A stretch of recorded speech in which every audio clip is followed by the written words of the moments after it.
అందరికీ నమస్తే మాస్టర్స్. మనందరి గురువు గారైన బ్రహ్మర్షి పితామహ పత్రిజీ గారికి, వంశీకిరణ్ మాస్టర్ గారికి, ప్రవీణ మేడం గారికి ఆత్మ ప్రణామాల్ని, కృతజ్ఞతల్ని తెలియజేస్తున్నానండి.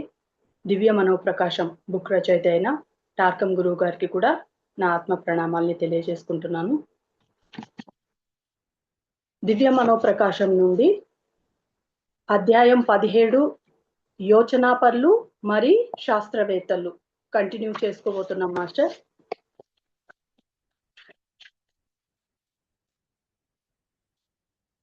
మనస్సు ద్వారానే మానవ మరి గ్రహ లోగోల యోచనాపరులు ఇవి చేయగలరు. మేడం 7 పాయింట్స్ చదువుకున్నాము, కంటిన్యూ చేయమంటారా? ఒకసారి రిపీట్ చేయనా మేడం? 7th పాయింట్ నుంచి ఒకసారి repeat. Okay madam. First point, ఒక రూపాన్ని లేదా వాహనాన్ని మనోశరీరం లేదా సూక్ష్మ మరి భౌతిక శరీరాలను తెలివిగా ఉపయోగించటం. రెండవది, కారణ శరీరంలో నైపుణ్యాన్ని పొందటం అంటే కారణ శరీరంలో అనుభవాన్ని కూడబెట్టి దానిని భవిష్యత్ జన్మలకు ఉపయోగించటం. అంటే కారణ శరీరంలో అనుభవాన్ని కూడబెట్టి భవిష్యత్తు జన్మల్లో ఆ అనుభవాన్ని ఉపయోగించుకోవటం. అంటే ఇప్పుడు మనకి డబ్బులు బ్యాంకులో పెట్టుకుంటామా లేదా? ఎప్పుడైనా అర్జెంట్ అవసరం అయినప్పుడు తీసుకుంటాం కదా, అలాగా అర్జెంట్ అనే కాదు, అవసరానికి తీసుకుంటాం, అక్కడ దాచి పెట్టుకుంటాం. అలాగా మన జ్ఞానాన్ని అంతా కారణ శరీరంలో ఉంచి అవసరమైనప్పుడు ఆ జ్ఞానాన్ని ఇంప్లిమెంట్ చేస్తూ ఉంటాం. అవసరమైనప్పుడు అనేది కాదు, దాని నుంచి జ్ఞానాన్ని తీసుకుని ఇంప్లిమెంట్ చేస్తాము అని. ఇక్కడ అవసరము అనే పదం కాదులే. మూడవ పాయింట్ మేడం, అనుభవపు ప్రయోజనాలను పొందటం. మనస్సు ద్వారానే మనం మన అనుభవం నుంచి వచ్చిన ప్రయోజనాన్ని ఉపయోగించుకోగలం. నిజమైన అనుభవం అంటే ముఖ్య నియమాలను కనుగొని వాటిని ఉపయోగించే సౌకర్యం పొందటం. నాలుగవది, చైతన్య విస్తరణ. చైతన్యం అనేది మానవ ఆత్మ యొక్క కాంతి. ఆత్మ సేవలో ఎక్కువ అనుభవాలు పోగు చేసుకున్నప్పుడు, మనోశక్తితో ధ్యానంలో గాఢ అంతర్దృష్టులు పొందినప్పుడు ఈ కాంతి విస్తరిస్తుంది. Okay madam. చైతన్య విస్తరణ. చైతన్యం అనేది మానవ ఆత్మ యొక్క కాంతి. ఆత్మ సేవలో ఎక్కువ అనుభవాలు పోగు చేసుకున్నప్పుడు, మనోశక్తితో ధ్యానంలో గాఢ అంతర్దృష్టులు పొందినప్పుడు ఈ కాంతి విస్తరిస్తుంది. అంటే ఆ కాంతి విస్తరించాలి అంటే ఎలా విస్తరించాలని క్లారిటీ ఇచ్చారు. ఓకే. ఐదవ పాయింట్ మేడం, ఒక ప్రత్యేక లక్ష్యం వైపు పురోగమించడం. ప్రత్యేక లక్ష్యం ఎప్పుడు పెట్టుకొని ఉండాలా? మన మనస్సును ఉపయోగిస్తూ మన లక్ష్యాలను పూర్తి చేస్తాం. లక్ష్యాలు గమ్యం లేకుండా గాలిలో తిరగం. మనస్సును ఉపయోగించని వారు భౌతిక అనుభూతిక నిమ్న మనో లోకాల్లోని ప్రాథమికాల నిర్దేశకత్వాన్ని అనుసరిస్తారు. Okay madam. ఒక ప్రత్యేక లక్ష్యం వైపు పురోగమించడం. మన మనస్సును ఉపయోగిస్తూ మన లక్ష్యాలను పూర్తి చేస్తాం. మన మనస్సును ఉపయోగిస్తే లక్ష్యాలని, ఆ లక్ష్యం ఎక్కడి నుంచి వస్తుంది? మన ఆత్మ నుంచి కానీ మానవాత్మ నుంచి కానీ వాటి నుంచి వస్తుంది. లక్ష్యాలు గమ్యం లేకుండా గాలిలో తిరగం. మనస్సును ఉపయోగించని వారు భౌతిక అనుభూతిక నిమ్న మనో లోకాల్లోని ప్రాథమికాల నిర్దేశకత్వాన్ని అనుసరిస్తారు. అంటే అది ఫాలో అవన వాళ్ళు ఇది ఫాలో అవుతారు అన్నట్టు చెప్తున్నారు. ఆ పాయింట్ కంప్లీట్ అయింది మేడం. 6th పాయింట్ మేడం, రెండు ధృవాల మధ్య విచక్షణ. మనోకాంతి వల్లే మనం ఆత్మకు, పదార్థానికి, ఆత్మలోకానికి, పదార్థ లోకానికి, ఆత్మ యొక్క కాంతి ఉల్లాసాలు, పదార్థపు చీకటి బాధలు, ఆత్మ యొక్క స్వేచ్ఛ, పదార్థపు బానిసత్వం మధ్య భేదాన్ని అర్థం చేసుకుంటాం. ఆ డిఫరెన్స్, నేను పదార్థంగా ఉన్నానా, ఆత్మగా ఉన్నానా, ఎలా ఉన్నాను అనేది ఎవరికి వాళ్ళు ఆ వేరియేషన్ చూసుకోగలుగుతారు. 7వ పాయింట్ మేడం, చర్యల నిర్దేశకత్వపు ఎంపిక. మానవ ఆత్మ తన మేధాశక్తి ద్వారా తాను ఏ నిర్దేశకత్వంలో పనిచేయాలో ఎంపిక చేసుకుంటుంది. అంటే ఎవరి నిర్దేశకత్వంలో నేను వర్క్ చేయాలి అనే నిర్ణయం తీసుకుంటది. ఆ నిర్ణయం తీసుకున్నప్పుడు వాళ్ళ యొక్క నిర్దేశకత్వంలోనే అది పనిచేస్తూ ఉంటుంది. ఎప్పుడు వాళ్ళ సంకేతాలని క్యాచ్ చేయగలుగుతుంది. తన మనస్సు ద్వారా ఆ ఎంపిక స్వేచ్ఛ కలిగి ఉంటుంది. 8వ పాయింట్ మేడం, రూప పరిపూర్ణత ఉపయోగం. మానవ ఆత్మ మనోకాంతిని ఉపయోగించి రూపాన్ని పరిపూర్ణం చేస్తుంది. ఆ రూపాలే దాని వాహనాలు, మనో అనుభూతిక, భౌతిక ప్రాణమయ శరీరాలు, దాని ఆలోచన రూపాలు, ఉద్వేగిక రూపాలు, అతని మాటలు, చేతల రూపాలు అన్నింటినీ పరిపూర్ణం చేసి ఉపయోగిస్తాం. నిదానంగా చదువు. Okay madam. రూప పరిపూర్ణత ఉపయోగం. మానవ ఆత్మ మనోకాంతిని ఉపయోగించి రూపాన్ని పరిపూర్ణం చేస్తుంది. మానవ ఆత్మ మనోకాంతిని ఉపయోగించి రూపాన్ని పరిపూర్ణం చేస్తుంది. మానవ కాంతితోనే కదా పరిపూర్ణం చేసుకోగలదు. పరిపూర్ణం చేసుకోవాలంటే మానవ కాంతి అవసరమే. మానవ కాంతి అవసరం లేకుండా వెళ్ళిపోవడం అనేది జరగదు. అంటే ఆ మానవాత్మగా మారాక పూర్ణాత్మగా, ఆ ఏకాత్మగా మనం తయారవుతాము అని చెప్తున్నారు. ఆయనకు అర్థమైందా మేడం? మానవ ఆత్మ మనోకాంతిని ఉపయోగించి రూపాన్ని పరిపూర్ణం చేస్తుంది. ఆ రూపాలే దాని వాహనాలు, మనో అనుభూతిక, భౌతిక ప్రాణమయ శరీరాలు. ఇవన్నీ వీటన్నింటితోటే అది తయారవుతుంది పూర్ణాత్మగా. ఇవన్నీ ఏమీ లేకుండా తయారవ్వాలన్నా తయారవ్వదు అని మనం గుర్తుపెట్టుకోవాలి. దాని ఆలోచన రూపాలు, ఉద్వేగిక రూపాలు, అతని మాటలు, చేతల రూపాలు అన్నీ. అంటే మనస్సు నేను కాదు, బుద్ధి నేను కాదు అని అనడానికి లేదు. అన్ని మనమే. వాటి యొక్క రూపాలతోనే మనం పూర్ణత్వాన్ని సాధించుకుంటాము.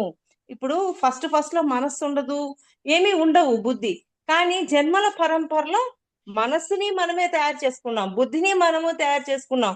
ఇట్లా ఒక్కొక్క దాన్ని మనం తయారు చేసుకుంటూ ఉంటాం. తర్వాత ఏం చేస్తాం? వీటన్నింటినీ తీసేసి ఒకటిగా ఉండిపోతాం. అది బుద్ధి అవుతుంది, మనస్సు, ఇవన్నీ దాటేస్తూ ఉంటాం. మనస్సు కూడా పూర్తిగా ఆత్మతో కనెక్ట్ అయిపోయి ఉంటుంది. అలా ఇంక ప్రత్యేకించి ఒక మనస్సు ఇట్లా ఉండదు, ఆ కనెక్టివిటీలో ఉండిపోయి ఉంటుంది అది.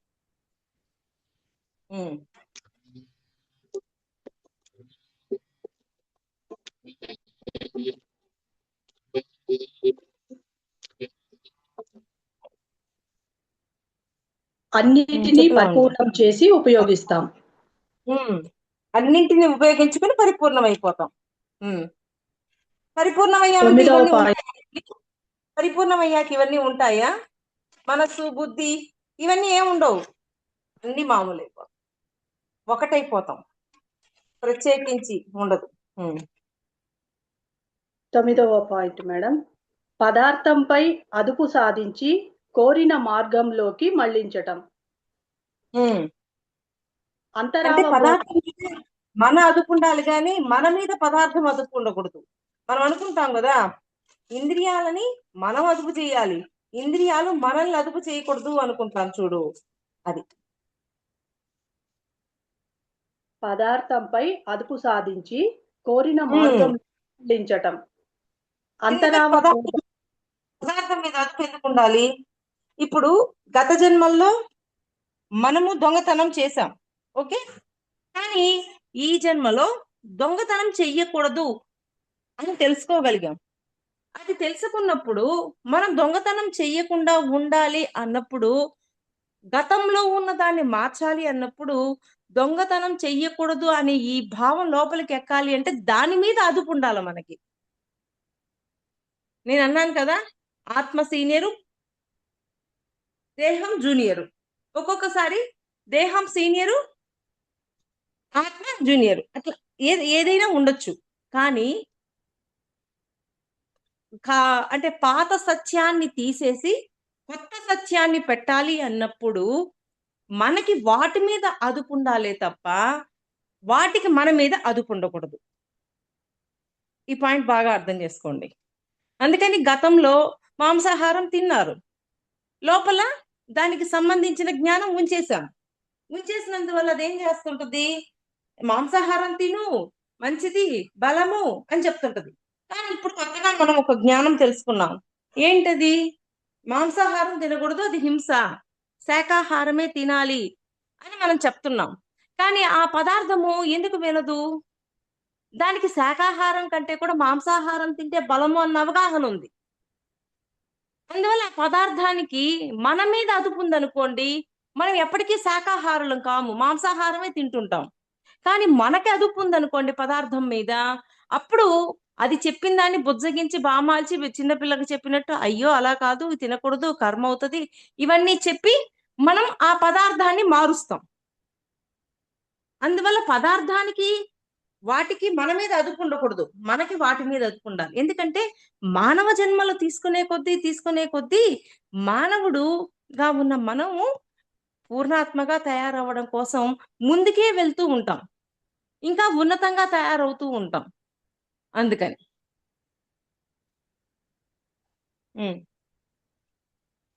పదార్థంపై అదుపు సాధించి కోరిన మార్గంలోకి మళ్లించటం.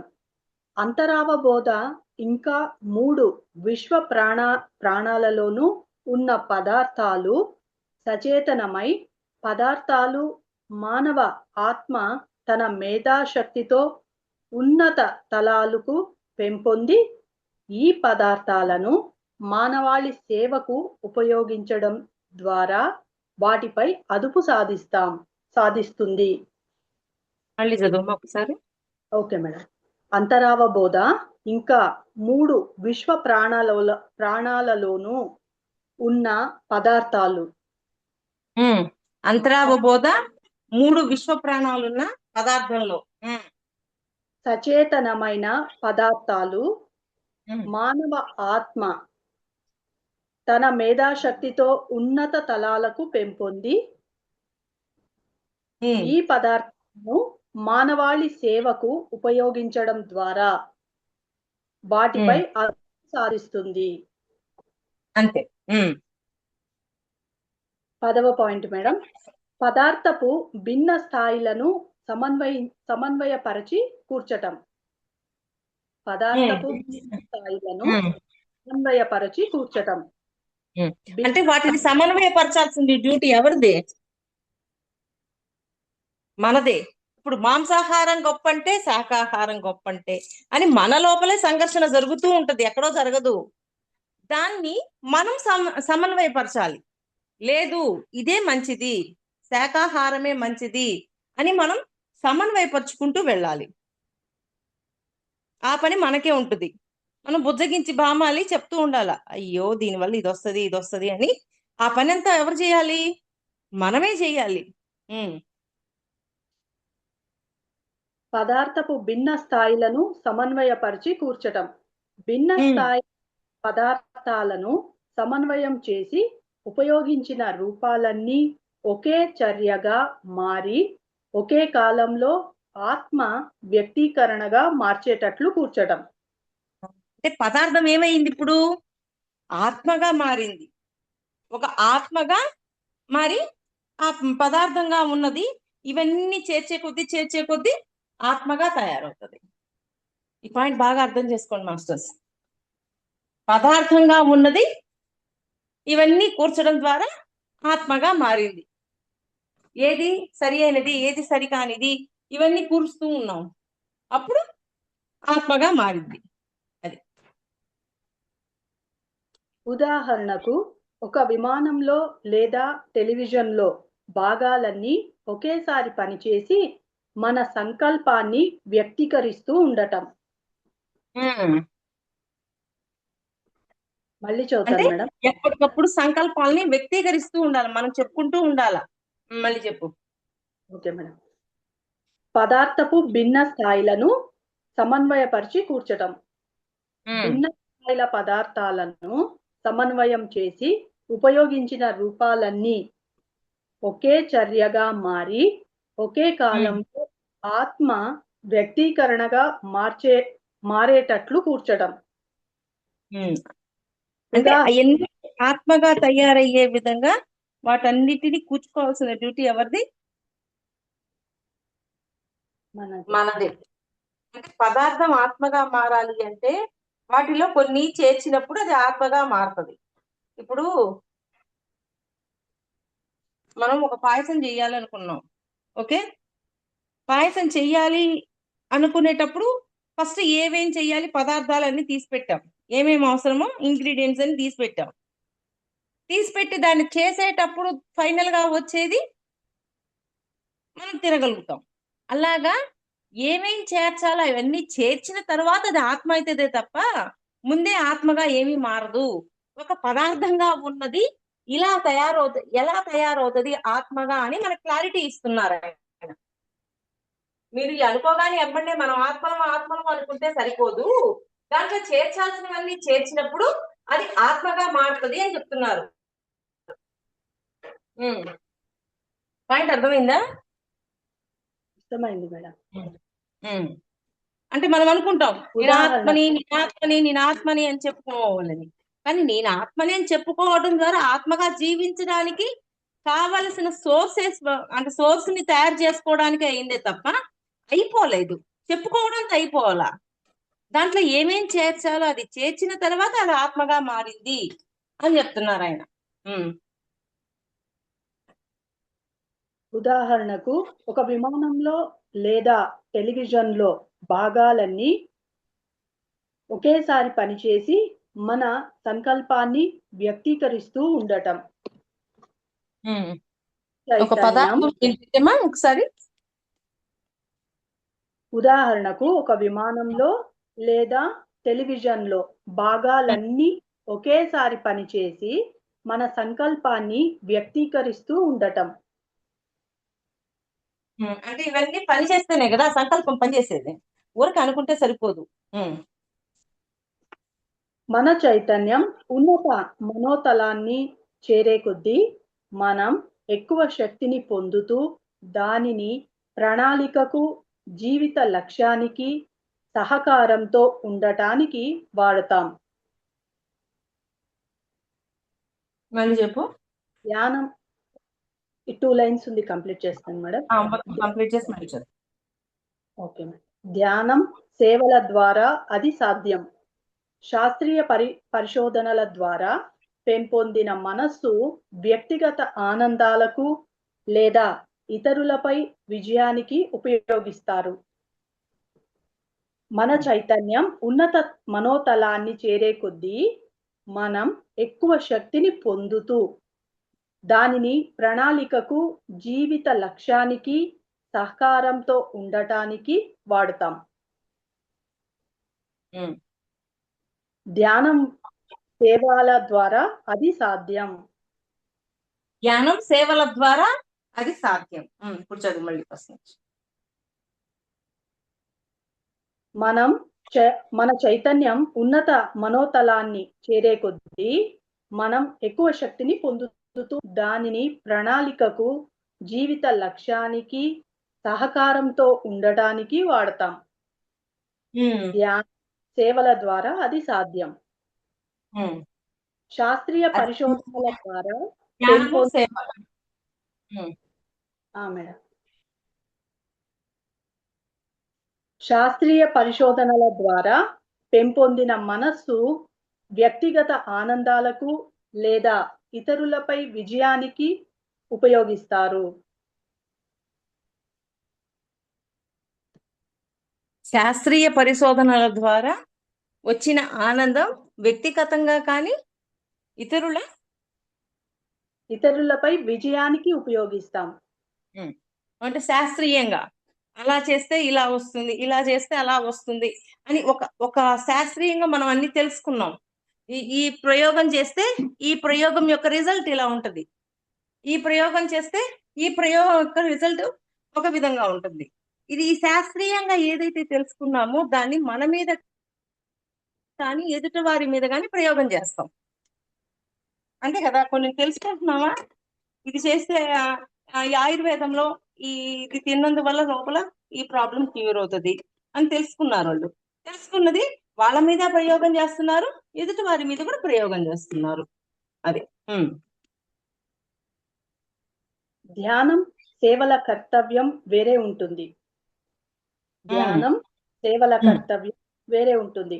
అవి ఒకటి మనస్సును అభివృద్ధి చేస్తాయి. అంటే శాస్త్రీయంగా చేసిన దాన్ని తెలుసుకున్న దాన్ని ఒక విధంగా ఉపయోగిస్తాం. ధ్యానము సేవల ద్వారా ఎలా ఉపయోగిస్తామనే చెప్తున్నారు. మళ్ళీ చదువు. ఒకటి ధ్యానం సేవల కర్తవ్యం వేరే ఉంటుంది. అవి ఏంటంటే ఒకటి మనస్సును అభివృద్ధి చేస్తాయి, రెండవది మనోశరీరాన్ని స్వచ్ఛపరుస్తాయి. శాస్త్రీయంగా చేసే వాటి యొక్క కర్తవ్యం ఒక విధంగా ఉంటుంది, ధ్యానము సేవల ద్వారా చేసే కర్తవ్యం ఒక విధంగా ఉంటుంది. ఈ కర్తవ్యం మన మనస్సును వృద్ధి చేస్తుంది, మనస్సును అభివృద్ధి చేస్తాయి, రెండవది మనోశరీరాన్ని స్వచ్ఛపరుస్తాయి. అంతే కదా. ఇది వరకు చూడండి, ధ్యానం చేయక ముందు మన లోపల ఆలోచనలు కానీ చెత్త కానీ ఎంత ఉండేది, కానీ దాన్ని కొంచెం కొంచెం కొంచెం కొంచెం డిలీట్ చేస్తూ ఒక స్థాయికి వచ్చామా లేదా? ఇప్పుడు అనవసరపు ఆలోచనలు కూడా చూడండి, కొంచెం సేపు ఆలోచన చేస్తే బరువు ఎక్కిపోద్ది తల. అది మూడవది మనోశరీరానికి నిర్దేశకతను ఇస్తాయి. 4 ఎందుకని నిర్దేశకతనిస్తాయి? మనోశరీరానికి కూడా ధ్యానం ద్వారా పైతలాల్లోకి వెళ్ళి మాస్టర్స్ నుంచి జ్ఞానం పొందుతాం కాబట్టి ఆ జ్ఞానాన్ని మనము ఇంప్లిమెంట్ చేస్తాం కాబట్టి మన మనస్సు కూడా నిర్దేశకత్వంలో ఉంటుందా లేదా? వాళ్ళు చెప్పిన దాన్ని ఆచరిస్తూ ఉందా లేదా? అది 4వది మనస్సు ఆత్మలను నడిపిస్తాయి. మనస్సు ఆత్మలను నడిపిస్తాయి. 5 ఉన్నత ఆలోచనలు వెల్లడులు దర్శనాలకు మనోశరీరాన్ని స్పందింపచేస్తాయి. ఆలోచనలని ఉన్నత ఆలోచనలు వెల్లడులు దర్శనాలకు మనోశరీరాన్ని స్పందింపచేస్తాయి అంటున్నారు మేడం. అంతే. ఆరవది ఏం జరుగుతుందో క్లారిటీ ఇస్తున్నారు. 6వది మనస్సును ప్రణాళికతోనూ సౌర కుటుంబపు నాయకత్వంతోనూ సహకారంలో ఉంచుతాయి. 6వ ప్రణాళిక సౌర కుటుంబపు న్యాయంతో కనెక్టివిటీ పోకుండా చేస్తాయి. అంతే కదా. సౌర కుటుంబపు నాయకత్వంలోనూ సహకారంలో ఉంచుతాయి. అంటే సౌర కుటుంబంలో ఉన్న మాస్టర్స్ భూమి మీద పని చెయ్యి అని మనకు అప్పచెప్తూ ఉంటారు. అప్పచెప్తూ ఉన్నప్పుడు దాన్ని ఇక్కడ ఇంప్లిమెంట్ చేస్తూ దాన్ని ఆచరిస్తూ ముందుకెళ్తాం. అది మనోభివృద్ధి అంటే పరిపూర్ణత సూత్రానికి అనుగుణంగా సృష్టించబడని జ్ఞాపకాలను తుడిచిపెట్టే విధానం. మనోభివృద్ధి అనేది మనస్సు సౌర మానసాలతో మిళితమవడం. సౌర మానసాలతోటి మిళితమవుతూ ఉండాలి. మనోభివృద్ధి వలన ఉన్నత తలాల నుంచి వచ్చే ముద్రలను గ్రహించి ఆ చక్రపు అవసరానికి అనుగుణంగా అనువదించటం. మళ్ళీ చదివి. Okay madam. మనోభివృద్ధి అనేది మనస్సు సౌర మానసాలతో మిళితం అవడం. మనోభివృద్ధి మనోభివృద్ధి అంటే సౌర మానసాలతోటి మిళితమై ఉండటం. అంటే ఆ కనెక్టివిటీ పోకుండా ఉంటది మనస్సుకి. అందువల్ల ఇక్కడ ఏమి పడిపోవడాలు చేయడాలు ఏమి ఉండవు. ఎప్పటికప్పుడు ఆన్సర్ క్యాచ్ చేస్తా ఉంటది. ఆన్సర్ క్యాచ్ చేస్తా ఉంటే హ్యాపీగా ఉంటది అనమాట. మనోభివృద్ధి వలన ఉన్నత తలాల నుంచి వచ్చే ముద్రలను గ్రహించి ఆ చక్రపు అవసరానికి అనుగుణంగా అనువదించటం. మరి ఉన్నత తలాల నుంచి వచ్చిన వాటిని మనం ఇక్కడ ఇంప్లిమెంట్ చేయడం ద్వారా ఆ చక్రానికి సంబంధించిన దాన్ని సరి చేసుకుంటున్నామా లేదా? ఇప్పుడు పైతలాల నుంచి అంతకుముందు మాంసాహారం తినొచ్చు అనేది ఉంది, శాకాహారిగా ఉండాలి అనేది వచ్చింది. అప్పుడు మూలాధార చక్రంలో వాటిల్లో మార్పులు వస్తాయా రావా? మనం మూలం నుంచి తీసేస్తున్నాం, మరి ఆ మొత్తం మారుతుందా లేదా? అది ఈనాటి శాస్త్రీయ పరిశోధనలు ధనం, ప్రతిష్టల కోసమో లేదా మన నిమ్న ఆనందాల కోసమో, మన పక్షంలో లేని వారిని అదుపు చేయటం కోసమో ఉపయోగిస్తున్నాం. కానీ మనోభివృద్ధి చెందితే శాస్త్రీయ అభివృద్ధి నుంచి దుర్నిర్దేశకత్వం పొందక ఉన్నత జీవితాన్ని, ఉన్నత పరిసరాలను నిర్మించటం అవసరమని మనుష్యులు గుర్తిస్తారు. మళ్ళీ చదివిలేనమ్మా. ఈనాటి శాస్త్రీయ పరిశోధనలు ధనం, ప్రతిష్టల కోసమో లేదా మన నిమ్న ఆనందాల కోసమో, మన పక్షంలో లేని వారిని అదుపు చేయటం కోసమో ఉపయోగిస్తున్నాం. అంటే నిమ్న మానసంలో ఉన్నప్పుడు ఇవన్నీ ఉంటాయి. మన మనస్సు నిమ్న స్థాయిలో ఉన్నప్పుడు ఇవన్నీ ఉంటాయి. ఓకే. పక్కన వాళ్ళని అదుపు చేయాలని, ప్రాపంచికం వాటి కోసం వీటి కోసం పోట్లాడుతూ ఉంటాం. అది కానీ మనోభివృద్ధి చెందితే శాస్త్రీయ అభివృద్ధి నుంచి దుర్నిర్దేశకత్వం పొందక ఉన్నత జీవితాన్ని, ఉన్నత పరిసరాలను నిర్మించడం అవసరమని మనుష్యులు గుర్తిస్తారు. అదే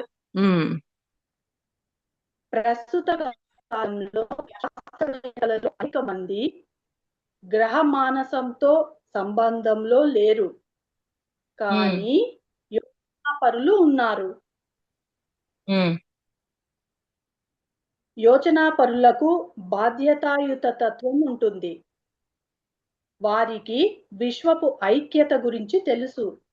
శాస్త్రవేత్తలు తమ అభిప్రాయాలతో తయారు చేసిన పదార్థాలను అమ్ముకునే వ్యాపారవేత్తల వంటి వారు.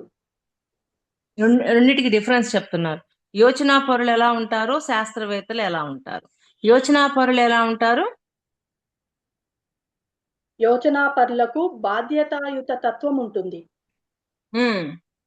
వారికి విశ్వపు ఐక్యత గురించి తెలుసు. అంటే బాధ్యతాయుత తత్వం అంటే మనం ఏ బాధ్యతలైతే తెచ్చుకున్నామో ఆ బాధ్యతలు పూర్తి చేయాలి అనేది లోపల ఉండే తీరుతుంది.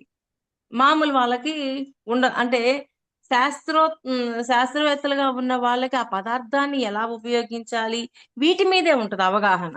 వీళ్ళకి జీవితం పట్ల అవగాహన ఉంటది. శాస్త్రవేత్తలు తమ అభిప్రాయాలతో తయారు చేసిన పదార్థాలను అమ్ముకునే వ్యాపారవేత్తల వంటి వారు అంటున్నారు. ఒక బిజినెస్ కదా, అందుకే ఇంత చెప్తున్నాము. ఆయుర్వేదం దాన్ని ఎలా అమ్మాలి, ఎక్కడికి పంపించాలి అంటే అందరూ అలా ఉంటారని కాదు, కొంతవరకు దాని మీదే ధ్యాస ఉంటుంది.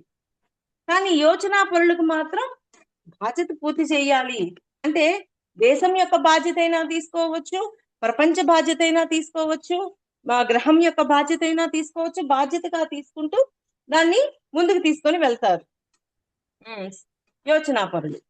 రెండింటికి డిఫరెన్స్ ఉంది కదా. ప్రపంచంలో అతి కొద్ది మంది మాత్రమే యోచనాపరులు మరి శాస్త్రవేత్తలు అయిన వారు ఉన్నారు. కానీ ఆలోచనాపరులైన శాస్త్రవేత్తలను కేవలం శాస్త్రవేత్తలైన వారు ద్వేషిస్తారు.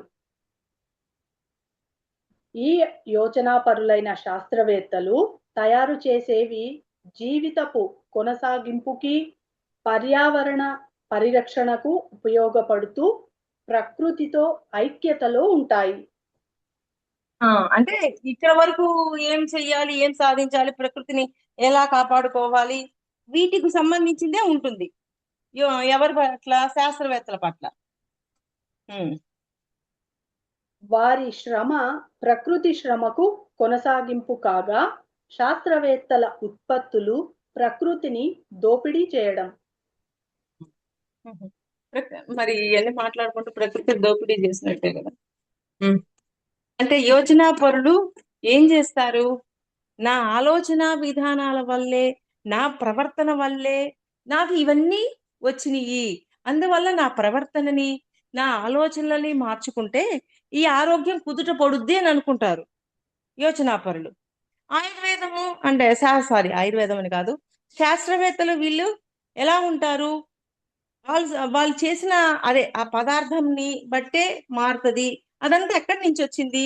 ప్రకృతిలో నుంచే వచ్చింది, మరి అదంతా తీసుకుని ఒక బిజినెస్ లాగా జరుగుతుంది అని ఆయన చెప్తున్నారు. తారకం గారు కట్టే కొట్టే తెచ్చే అన్నట్టు చెప్తారు, చాలా స్ట్రాంగ్ గా చెప్తారు ఆయన. ప్రపంచంలో ధనాన్ని సృష్టించేవారు యోచనాపరులకు తోడ్పడరు, కానీ శాస్త్రవేత్తలకు సహాయం చేస్తారు. ఒక యోచనా శాస్త్రవేత్తకు మధ్య తేడా విలువలు, సమగ్రత, నిజాయితీ, ఉత్పత్తుల యొక్క భవిష్యత్ ఫలితాల పట్ల ఎరుక. యోచనా పరుల గురించి శాస్త్రవేత్తలకు ఉన్న డిఫరెన్స్ చాలా బాగా ఎక్స్ప్లెయిన్ చేస్తున్నారు ఆయన. యోచనా శాస్త్రవేత్తకు జీవితం పవిత్రమైనది, ప్రకృతి పవిత్రమైనది, భవిష్యత్తు పవిత్రమైనది. అతను పవిత్రమైనదే. చెప్పు సారీ. అతను పరిణామంతో, ఐక్యతతో భవిష్యత్తు కోసం పనిచేస్తాడు. ఐక్యత కోసం, పరిణామం కోసం, వీటి కోసమే పనిచేస్తాడు. ఎందుకని మనం అనుకుంటాం కదా, ప్రహ్లాదుడు అంటాడు అణువణువునా నారాయణుడు ఉన్నాడు అంటారు. అంటే సృష్టి మొత్తం దైవమే, ప్రతి ఒక్కరూ దైవ స్వరూపులే అని ఊరికే చెప్పలేదు కదా ఆయన. మళ్ళీ చదువు పాయింట్, చాలా బాగుంది. Okay madam. ప్రపంచంలో ధనాన్ని సృష్టించేవారు యోచనాపరులకు తోడ్పడరు, కానీ శాస్త్రవేత్తలకు సహాయం చేస్తారు. ఒక యోచనా శాస్త్రవేత్తకు మధ్య తేడా విలువలు, సమగ్రత, నిజాయితీ, ఉత్పత్తుల యొక్క భవిష్యత్ ఫలితాల పట్ల ఎరుక. యోచనా శాస్త్రవేత్తలకు జీవితం పవిత్రమైనది. యోచనా శాస్త్రవేత్తలకు జీవితం చాలా పవిత్రమైంది, జన్మ పవిత్రమైంది, సృష్టి పవిత్రమైంది, అన్ని పవిత్రంగానే కనిపిస్తాయి.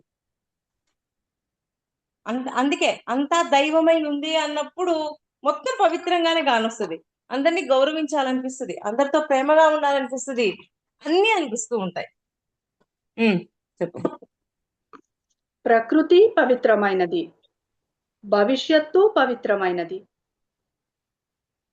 అతను పరిణామంతో, ఐక్యతతో భవిష్యత్తు కోసం పనిచేస్తాడు.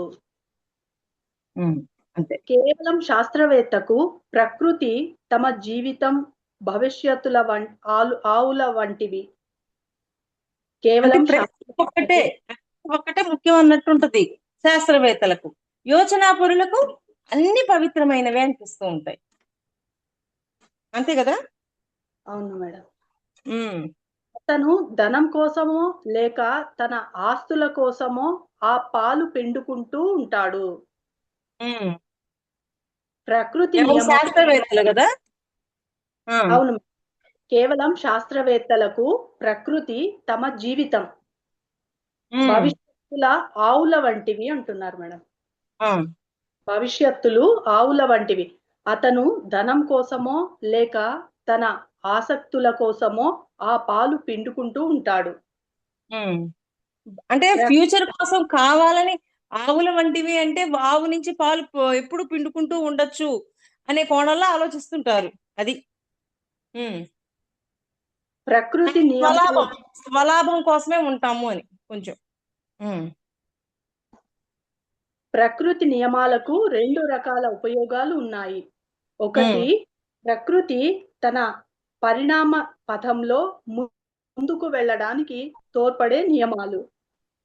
ఉమ్. రెండు, ఇది మళ్ళీ ప్ర- చదువుతున్నా.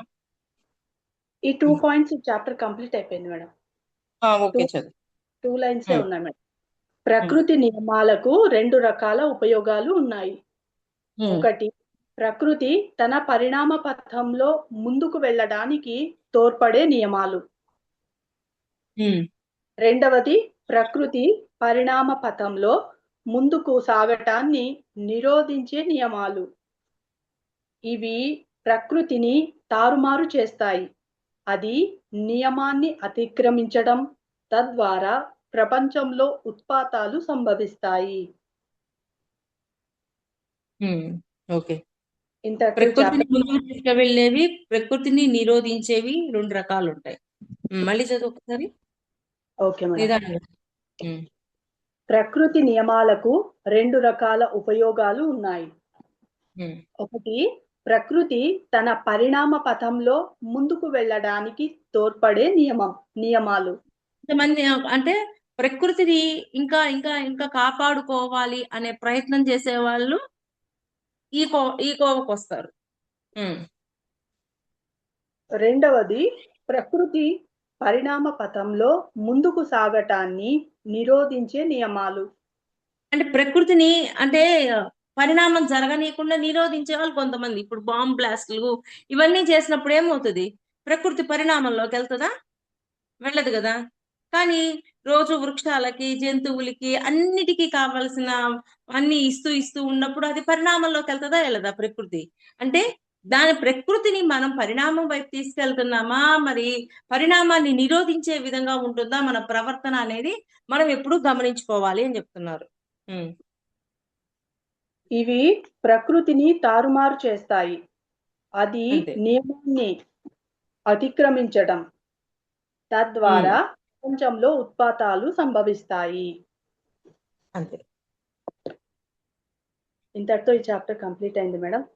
ఇంత చక్కటి అవకాశం ఇచ్చిన ప్రవీణ మేడం గారికి, టార్కం గురువు గారికి నా హృదయపూర్వక కృతజ్ఞతల్ని తెలియజేస్తున్నాను మాస్టర్. అందరికీ థ్యాంక్ యూ సో మచ్ అండి.